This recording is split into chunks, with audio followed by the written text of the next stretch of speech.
Star Wars: The Force Awakens is a 2015 movie that came out 5 years ago. When I saw the teaser and the trailer, I was very shocked because it was a black guy. The first black character. We all know the Star Wars movies are all about a white guy who saves the world. It's more like a biblical story, But you got the good guy, you got the between good and evil, the good guy and the bad guy.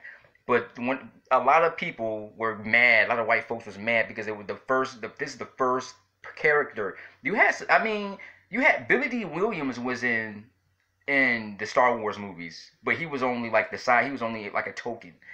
But this is the first movie, Star Wars movie, where they actually, and I think for decades, since the 1970s, 80s, and 90s, all the way up to 2000s, that for years they kept saying that Star Wars was racist because they don't have any black characters in the movies besides Billy D. Williams.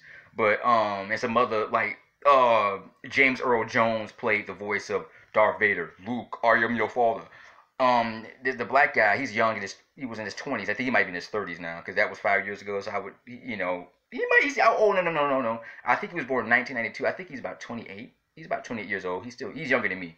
I was born in 1990, but a lot of people was upset about it, saying, "Oh, it's a black guy. It's not gonna work." The movie ended up doing pretty well. It still grossed millions. People still wanted to go see it, even though the character, and it also sexism because it was a black man and a woman, who were the main characters. For generations, it's always been the white guy who's the hero and the savior in the movies. Now with the Black Panther coming out, they're making more black movies, superheroes.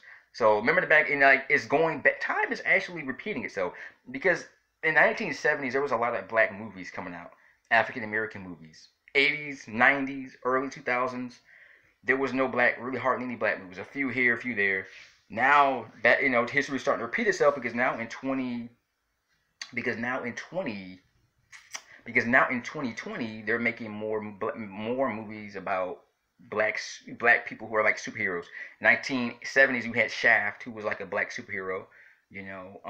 But now they're making more. Nowadays they're because I guess they don't want white guilt. They call it white guilt.